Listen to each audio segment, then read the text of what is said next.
Hello and welcome back. I am Margaret Esfahani and I am here with Sister Shireen from the Brahma Kumaris. Welcome, Shireen. Hi, Margaret. How are you today? Good, good. Great. Shireen, I have so much going on and so many things to do. And all I really want to do is procrastinate. And I come up with a million different excuses as to, tell myself, oh, it's okay, or oh, I can wait that, or, I've got time, I still have time, and I struggle with the willpower to stop myself. I struggle with saying, nope, let's just get it done. So if you don't mind, can we talk a little bit about willpower? Sure. And I'm actually, I write, right? And I remember when I was first writing my first book, at some point I didn't want to write. And I was even willing to fix my closet. I was like, my closet needs fixing. and then I noticed what I was doing. I was like, get whatever you need to do, get it done, because the most important things we don't get done. Correct. And there are many excuses, no? There are many excuses like, my health doesn't permit it. I can't meditate because my health doesn't permit it. Or you don't have the circumstances as I do. You're living in a center and you can easily meditate, but I am in a house with a million responsibilities, so I can't meditate. So we have so many excuses, and this excuses actually, it's like a brick wall. Yes. To moving past, like you're creating this brick wall, and this brick wall, believe it or not, is actually in your head. Yes, I can believe it because I'm pretty good about building that brick wall up. Right. Yeah. And what I've noticed is, not just what I've noticed, I was recently listening to a podcast where they were talking about something else, but Malcolm Gladwell's podcast, and he was talking about moral licensing. Oh, interesting. And it was very nice, actually. The podcast is very nice, and he's not paying me to plug his podcast, so I shouldn't do it. But anyway, I didn't mention the name. And anyway, so he's talking about moral licensing for a very different situation. He was talking about the political situation. Right. But the moral licensing, he says, is that people, once they do something good, no? Mm-hmm. They give themselves license to not do good. How so? So let's say I've been really good for a week on a diet. Okay, I think, yes. And then I'll say, oh, I can cheat on the diet now because I've been so good the whole week. That's a great example. Right. Yes. Or I have been, in meditation, or I meditated for, last 3 days, I need a break. Right. I can take a break now. Right. And so we give ourselves excuses like that, and it's called moral licensing apparently. And he especially talks about moral licensing in terms of the political situation and how We justify. Like we've elected, when Obama was elected, we elected our first African American president, and the question was at that point, would we elect a woman? Mm-hmm. But he says, but there's moral licensing, is because we've been so good, then we don't need to extend it for too long. And that makes really perfect sense. I'm trying not to get political here. That's okay. So let's have some willpower, Shireen, and not go down that road of political prowess. Yes. And I'm more than happy to share my views, political views, but I don't think it's the forum. Right. That's right. That can be in another segment if we want. Right. But so help me if you can, and share with me maybe a brief exercise, because I am an expert procrastinator. Right. Or an expert wall builder sometimes. And even though through my meditation I've grown and I've slowly reduced. If you can help us walk through an exercise where we can strengthen our willpower to achieve what we need to achieve without going from one extreme to another. Okay. All right. I'll walk through the exercise and then we can talk about it. So sit back, relax, and prepare your mind to float. I want you to visualize yourself as a being of light instead of a physical body, not just as a soul, as a point of light, but your whole body is spiritual light. It's the same shape as your physical body, but it's made of light. Now you, the soul, and that body of light, imagine floating. You're floating up, up, up. You're going up. Float away through the sky, through the clouds. And now you've arrived in this field, in the spiritual field of light. And it's white, translucent, luminous light. And there is something magical about this spiritual field of light. Every thought of yours becomes a reality. And here, you can receive as much power as you want for making your thoughts reality. And the third aspect of this field is there is no past, there is no future, there is just now, just this moment.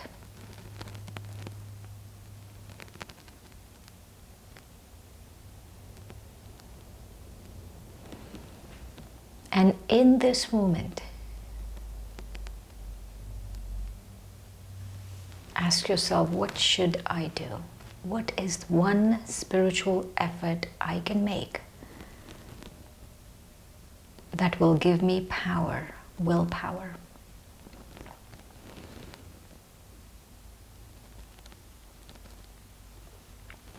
Now become aware of yourself as a tiny point of light. And tell yourself, I can do it, I will do it, I must do it, and I will do it now, right now. Whatever it is, I have the power. And invite the power to come into you.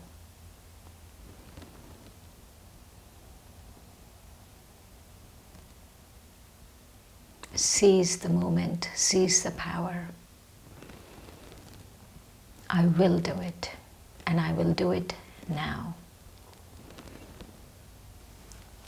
I will become aware of myself as a powerful soul right now.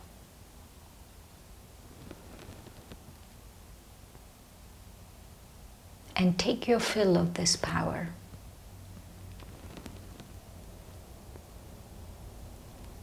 And gently glide back down to this body, to this room.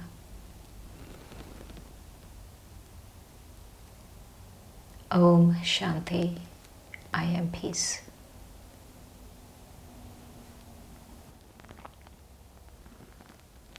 Om Shanti. Om Shanti, Margaret. So how was your meditation? I am strong.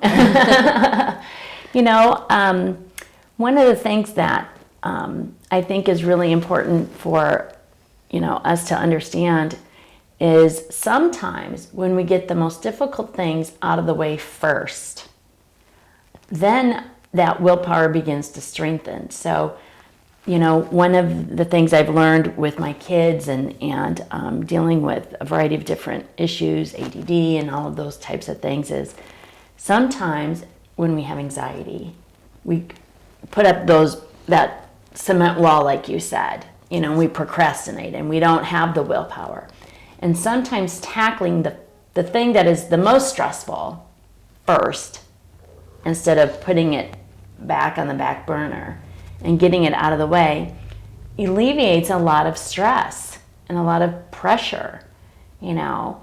So strengthening the willpower, I think, to do the most difficult thing or the least exciting thing or the most boring thing first and get it out of the way, it's a relief, you know. What do you think? I feel that some people have a problem even doing that, right? That's when this exercise comes in. Yeah. That even if you have a problem taking that next step, just step back, step inward, go to this field of light, and that field is accessible to all of us. Take power from the field, come back, and tackle what you need to tackle. Excellent point. Take power from the field. Take power from the light. And light is so strong. Right. And so what I've noticed is there are few things I have to realize is if I take a step of courage, I get help.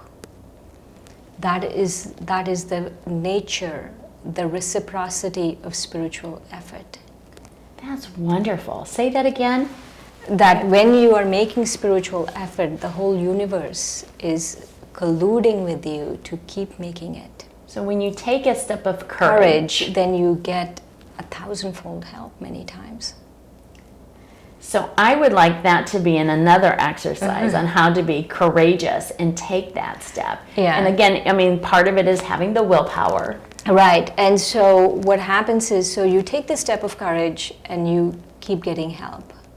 But you have to realize that if I keep putting up walls, if I keep putting up brick walls, these obstacles of, oh, my health doesn't permit it, or you don't have the same circumstances as I do, or I'll do it later, or this continues to happen, you know, I'll make it up tomorrow, or whatever it is that I think, you know, all of those thoughts, they actually take me back. No one is giving me any, the universe is not giving it to me, this field is not giving it to me, there's no help coming. Right. Right. And so it's like a free equity or free currency that I'm just saying, no, I don't want it. And if I take that step, I'm saying, okay, that currency will come to me. That's amazing. Something free, you know, fantastic. I want it. I want a part of that. And so I'm going to try very hard to work on my willpower and strengthen my capacity to get things done. And yeah, I'm sorry, go ahead. No, please, because yes. One thing you have to remember is most of the time we lose power when we are either in the past or in the future. When I keep planning and say, I'll do it now, I'll do it then, I'll do, you know, after this, or I'll do whatever. Yes. I keep postponing, I keep planning. Yes. And I lose power that way. And then I lose power when I think, oh, I did it for so long, I don't need to do it today. You know, that's a really good point, because that is almost like a bunch of empty, wasteful time. Right. Worrying about the future and reflecting on the past. Now, it's good to take a little moment between all of those and still be balanced. Right. And so this field, there is no past or future. There's just now. The field is just now. And that is a very powerful feeling of being in the now, because most of us are always really in the past or in the future. We're never in the now. Right. That is really strong. And I think all of us can really learn to just be in the present, have the strength and willpower to do what is necessary in the here and now. I mean, have that balance of learning from the past, to plan for the future, but the most important thing is to have the strength to be here and right now. So any last words of wisdom for us, Shireen? I want you to do the exercise. I really would like you to do the exercise, and I want you to do it with an open mind. With an open mind, thinking there is a field, and that field will help me, because I'm aligning myself with on the right side of aligning yourself spiritually, becoming soul fit, you are aligning yourself with light instead of aligning yourself with excuses or whatever, no? So because you're aligning yourself with light, it will come to me. Well, Shireen, thank you for the encouragement to have the courage to strengthen our willpower. Thank you very much. Thanks, Margaret.